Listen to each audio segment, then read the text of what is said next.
An engineering masterpiece under the Pennine Hills, which was once the longest tunnel on Britain's rail network, is at the centre of a battle between transport campaigners and the national grid. There are 3 parallel structures, 2 of them dating back to the middle of the 19th century, and one which is only 50 years old. The dispute is about plans to run electricity cables through the newer tunnel rather than through the older ones. Opponents say it could result in one of the best modern structures of its kind being lost to rail use forever. Mark Holdstock's report begins with some BBC archive recordings that were made in the 1960s. This line, the Sheffield-Manchester, though it never paid, was the first in the country to be electrified for both passenger and goods trains. The change to overhead electrification started before the war, long before today's intercity electrification out of Euston. We're left Penistone now, on the road to Dumford. That is the eastern end of Woodhead Tunnel. Woodhead Tunnel. It's just a few yards over 3 miles long. It was once part of a busy rail link between Sheffield and Manchester, and until 1981, when the line was closed, thousands of tons of coal came through here every day. The old tunnels, which are closed now, had an evil reputation. The train smoke gathered so densely and hung around so long that the gangers maintaining the line often had trouble feeling their way through, even with lamps. Many got silicosis, and some became invalids after as little as 6 years. And smelly. Railwomen called it under the hill, and said you could get an idea of the tunnel taste by drinking bad port wine and savouring the taste it left in your mouth afterwards. Sometimes the drivers were half suffocated. The footplate was smothered in steam and dirty smoke, and the driver and fireman had to crouch low down to get some breathable air. And I used to try to have a good fire on and keep the smoke down as much as possible, because it was terrifying in the tunnel, because it hit the chimney and came back onto you, and you couldn't sometimes see your mate at the other side. You didn't know what he was doing. You were sometimes gasping for breath, and you were damn glad to get through in anything like reasonable time. It was because this was such an unpleasant place to work that it became one of the first main lines in the country to be electrified, long before other routes such as London to Manchester and London to Edinburgh.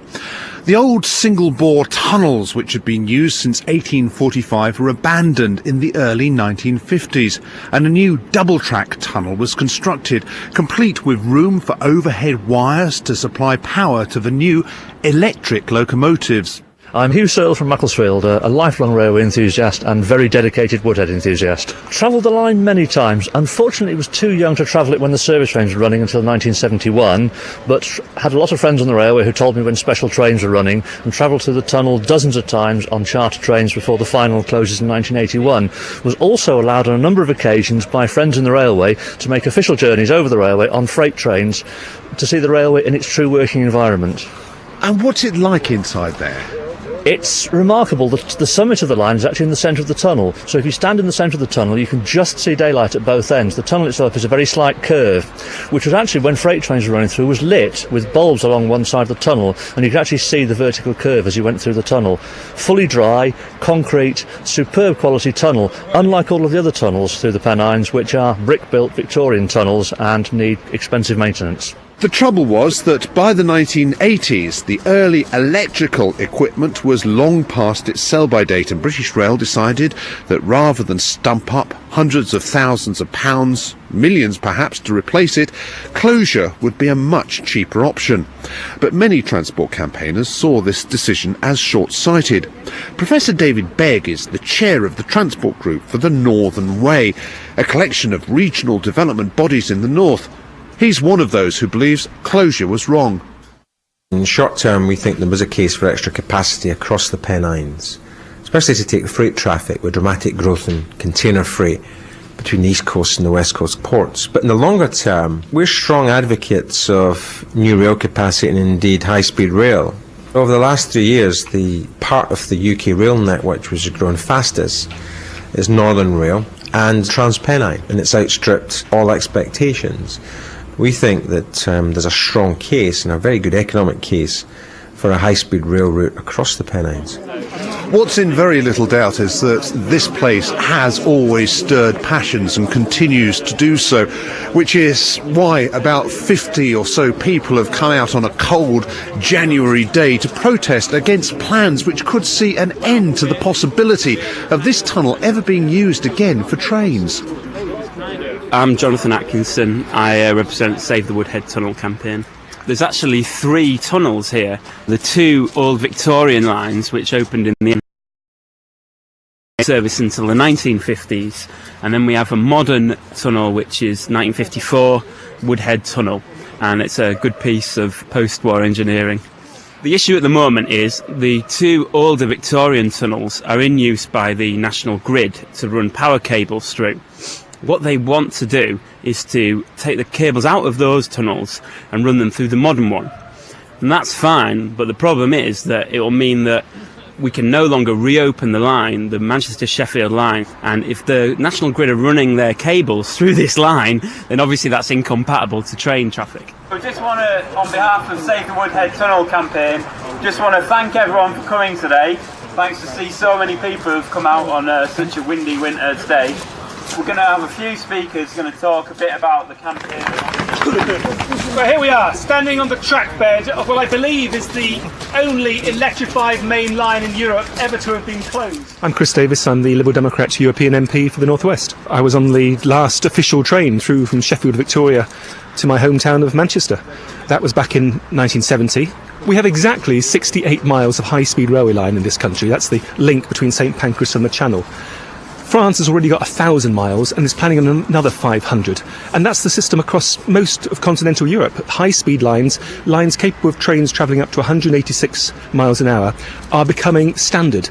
Now, we've got to catch up with that here in this country. And this tunnel is the means of getting from a high-speed line up the spine of England across to the northwest of England, without having to dig a huge hole in the middle of the Peak District National Park. I've decided to come along because I feel quite strongly that we're allowing an asset here that could be used for the benefit of the travelling public and also to get freight off the roads, to be used basically to allow National Grid to get away from maintaining their existing asset by using the cheap alternative next door. We think that trains should be an option to solve Manchester's horrendous traffic problems, and if they put cabling through this tunnel, that will be less of an option. Well, for National Grid, which owns these 3 tunnels, this electricity cable is an absolutely vital link from one side of the country to the other.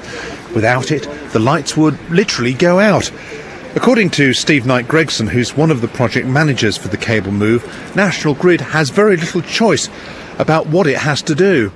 The existing electricity cables in the Victorian tunnels have come to the end of their serviceable life, and they need to be replaced to maintain secure and stable electricity supplies. There isn't space in the Victorian tunnels to install the new cables before the old cables are taken out of service. And National Grid, in balancing the network and making sure that we all have secure and reliable electricity supplies, simply can't switch the existing line out of service for many months and years whilst these works are carried out.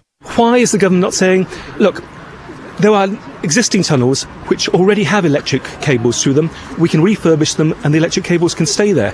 Why are you trying to isolate this 3-mile long tunnel which has such potential for the future? It makes no long-term sense at all. And I suppose, many of us who've been critics for years of the fact that there seems to be no long-term thinking in British transport policy will say this is madness. And that was Chris Davis ending that report by Mark Holdstock.